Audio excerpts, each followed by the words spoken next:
Alright. The name is Dale, doing the movie reviews for Hustlers and also It Chapter 2.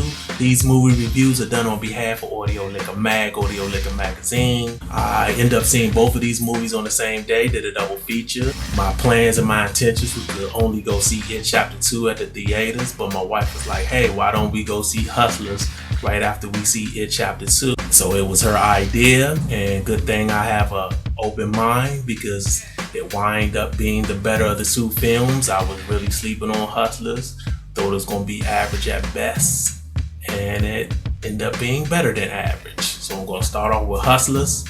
This is a film that's based on a true story. It follows a group of savvy former strippers who band together to turn the tables on their Wall Street clients, basically extorting them out of their money, stealing their money. The cast consists of Constance Wu, who is the lead actress in this film. I believe she played in Crazy Rich Asians. And you also have Jennifer Lopez, who is the leader of this band of strippers who execute the plan. She's the one who comes up with this idea. You also have Cardi B, and you have a small role played by G-Eazy, who's a rapper as well. I didn't realize he was in the film until afterwards. The movie basically follows Constance Wu character, whose name is Destiny in the movie. It starts with her first becoming a stripper until present day. So the film is focused more on her character, but J-Lo, Jenny from the Block, she steals the film. Her performance is top notch. I haven't seen her act this well since this movie from back in the day called Out of Sight, and she looks great. I mean, I knew she looked good for her age, but I didn't know she looked this amazing. And I believe my wife said she's 50, which was shocking. 50 or 51, something like that. And I was surprised because I thought she was like in her 40s. And her body puts 20-year-olds to shame. She looks great in this film, and she does a good job acting as well. Now I'm hearing rumbles of Oscar nomination for Jennifer Lopez. I think that's going too far. I mean, she did good, but I don't think she did that good. But who knows? Crazier things have happened. Cardi B is in it just enough. She's in her element because I believe she was a former stripper before she became this big rap pop star.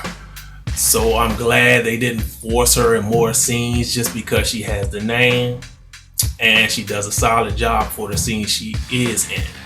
And it's a very diverse cast. Your main band of 4 strippers who really put this plan in motion consists of a white female, Asian female, black female, and Latino female. So you have that going for it.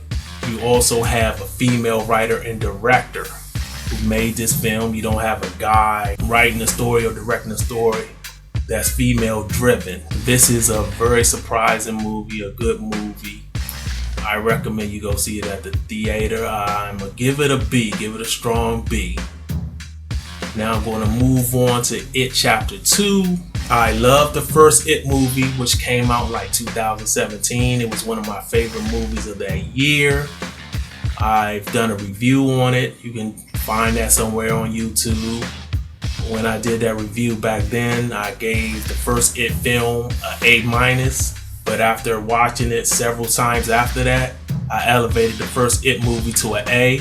So I was really looking forward to seeing It Chapter 2, and I have to say it was a very big disappointment. Now, if you're not familiar with the first It film or don't know what this movie is about, it's 27 years later from the first film where the Loser Club, this was this group of kids, gang of kids who first encountered the evil supernatural clown Pennywise in the first It film, and they thought they had put a stop to this evil clown, but 27 years later they found out they didn't. At least one of the members realized that he came back.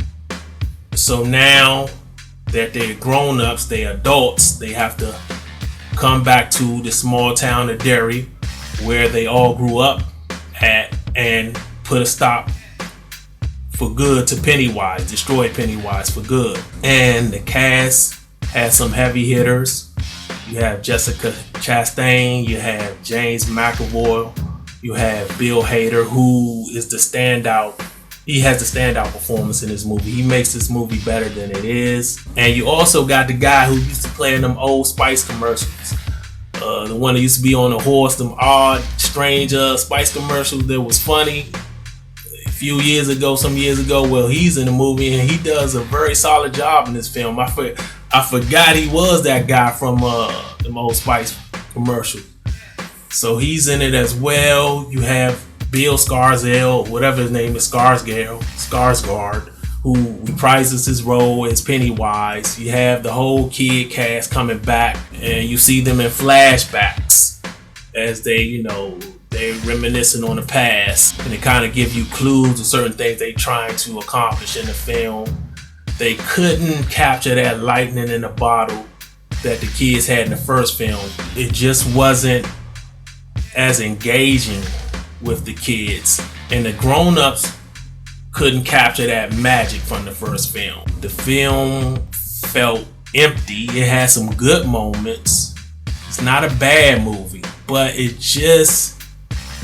just wasn't engaged as I was with the first film. Maybe my expectations were too high, but I'm gonna have to land on a C+. I probably should be giving it a B-. I can't believe I'm giving it a C+. And maybe if I see it again, I'll have a better appreciation for it. But for now, I'm gonna land on a C+. And there you have it. I'm done. I'm finished.